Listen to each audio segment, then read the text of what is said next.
The dog pound will be barking as EA Sports is pleased to join you from the always raucous Cleveland Browns Stadium in downtown Cleveland, Ohio. Tonight we kick off Week 3 with a great Thursday night matchup as it'll be the Denver Broncos taking on the Cleveland Browns. From a yard or two deep, here comes a return. And that decision to bring it out ends up not being a good one. Costs him about 5 yards as he's tackled at the 20.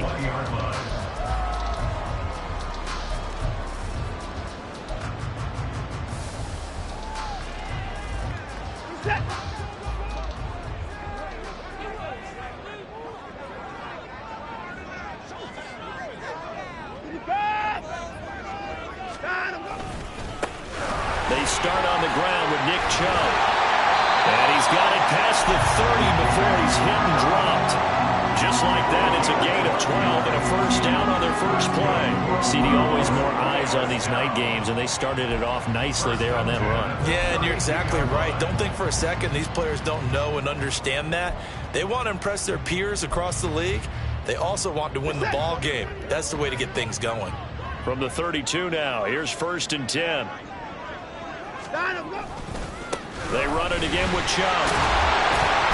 And the defense closes quickly there. He'll get maybe a yard to the 33. The Browns at 0-2 here to begin the season. And listen, they made their share of mistakes in these first 2 games, CD, but talking with them in the days leading up to this one, doesn't seem like they've lost any confidence. I would agree with that, and what they told us was that they weren't planning on making any drastic changes. They didn't see the need to shake things up. They were going to continue to plow ahead. They thought they had the right guys on the team and in the locker room, but they do have to start winning some games. So a 1st and 10 now in Denver territory at the 39-yard line. Now the first carry for Ezekiel Elliott. They find some open field here, and they'll wind up getting this one all the way down inside the 20.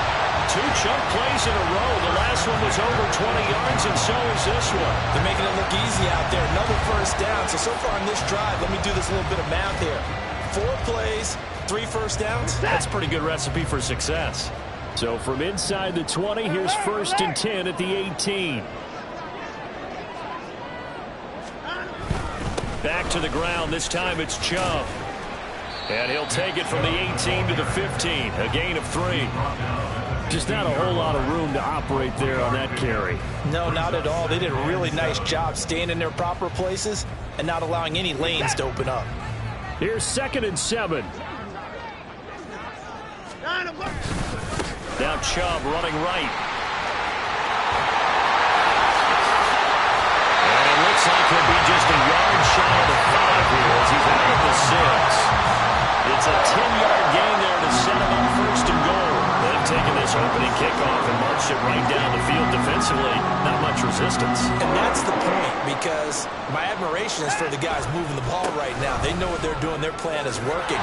But I flip it over and watch and say, okay, what are you going to do to change things up? Because if you don't, they're going to put that ball in the end zone real soon.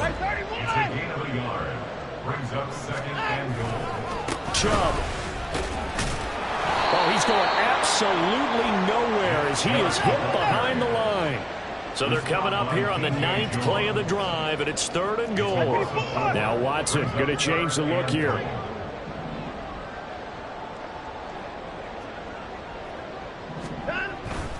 Third and goal, they're going with Chubb. And he will maneuver his way down to about the 7. Only able to pick up a yard, and that's going to leave him with a long 4th and goal. Here's Dustin Hopkins now to try the field goal. This just a 24-yard attempt. Hopkins' kick is good. And the Browns are out to a 3-0 lead. Well, they moved the ball well there on the opening series. Running game was in sync. They were knocking on the doorstep, but ultimately, Charles, they'll have to settle for the field goal. Well, they certainly were moving it well, and give this defense a ton of credit. Finally dug their heels in and forced the field goal. That's wondered in his game partner. Will this offense look back at this drive and think to themselves, if we'd gotten 6, we'd be in a better spot. At their own 20-yard line.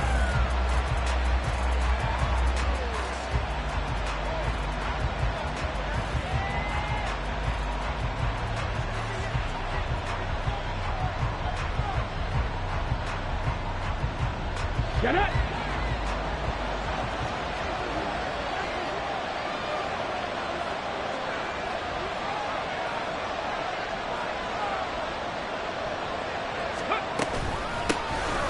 begin the drive with Williams. Fights forward for only about a yard up to the 21. No doubt about it. A really nice job there by the defense, not allowing him to get to the perimeter. But that means your defensive ends, your outside linebackers, the guys that you pay big money to sack the quarterback, they also have to have interest in the running game as well. And they did a nice job there holding the point of attack and not giving ground. And he'll have this past the 30 prior to going out of bounds. The Bronco first down there, 12 yards on the play. First down, Denver. Looking to throw. Terry. Throwing over the middle, but it's incomplete. Trying to find Greg Dulcich there.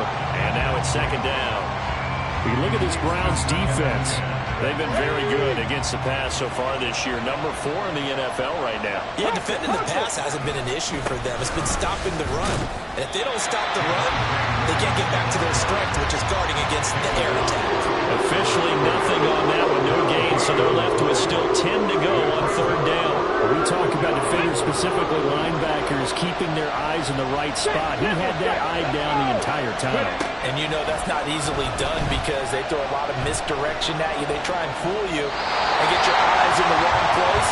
But you're right about that one. He correctly figured that one out and made a really nice play. Fourth down, so on is the punter, Riley Dixon.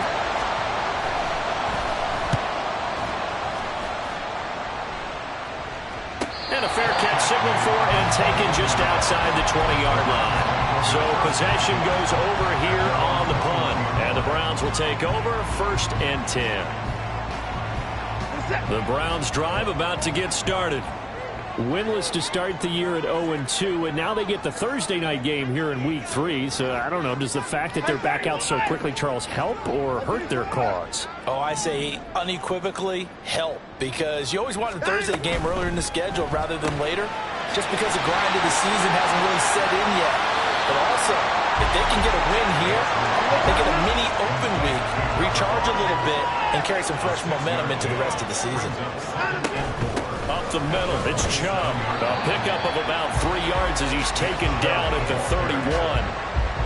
That's some good tackling there to keep him short of that yellow line. Yeah, defensively, all I'm thinking is that on that play, get me to third down. Get me into a position where I can make one more play and get my defense off the field.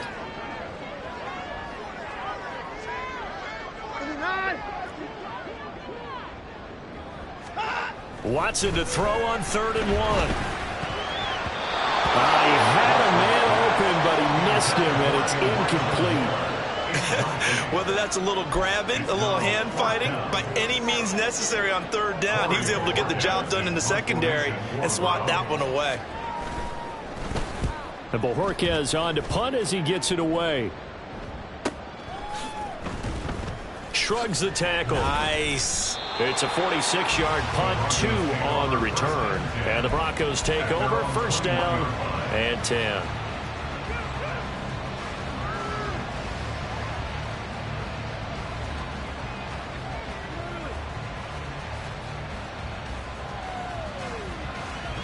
The Broncos onto the field, ready to start their next drive.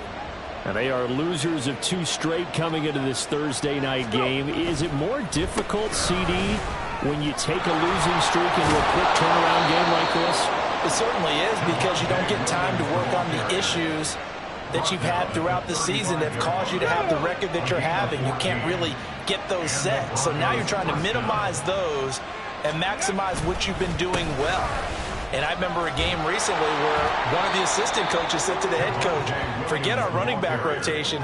This guy has a hot hand, and they rode him to a victory. Those are the things you have to look out for in games like this. A nice run here early on. It doesn't take a great play caller to realize you want to establish a guy of his caliber with runs like this early, because they'll pay dividends as the game progresses.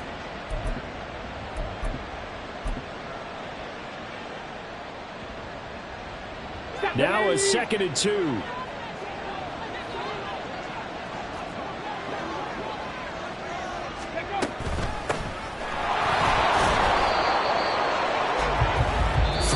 after one on EA Sports.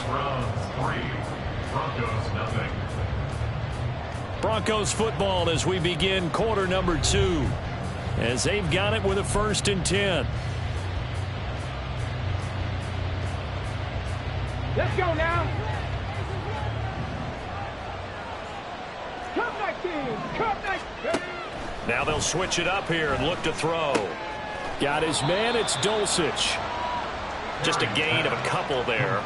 And that's going to bring up 2nd down. Well, the strategy was evident there. Get it to your tight end and make it a one-on-one play with a cornerback. Who's usually going to win that one? The tight end, but not there. Not in this situation. How about the corner defeating that logic and making a really nice tackle? Shoves him aside. Runs over it. And he's got this down a yard or 2 shy of the 40 before he's out of bounds. A 10-yard pickup, and it's enough for a Broncos 1st down. He's already proven to be a factor in the running game on this drive. Now he gets involved in the passing game. I think what we're seeing here is the modern version of workhorse in the NFL, being able to run it and catch it with equal proficiency. Now a 1st down carry. It's Williams. And he's going to take this ahead for right around 3 yards, but no more than that. 2nd down. Yeah, I don't know if it's exactly a win-win, but if you're on offense, you'll take that kind of a run, all right? It was kind of stacked up, found a little bit of yardage, and frankly, they're pretty close to staying on schedule on offense. The playbook is still open for the coordinator. And he's got his man on the out route.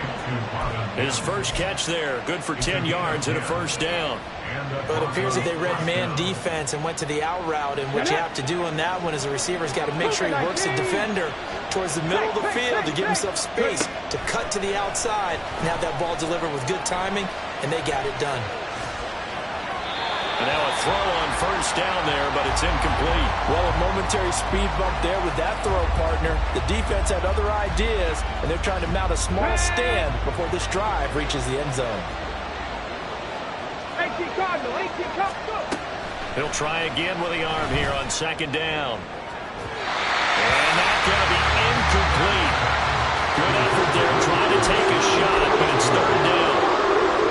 It's height. That's exactly where you want to put it for him. Even that throw was a little tall to connect for the touchdown.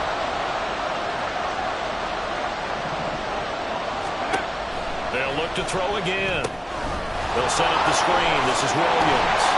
And inside the 20 before he's brought down. That one going for a gain of 11 and a Bronco 1st down. You want to see a defensive coordinator get upset and throw his headset? This is the kind of play that'll do it. You force 3rd and long. This is almost sort of a give-up play. You're just hoping to get something positive, and it winds up breaking big, and they convert on 3rd down.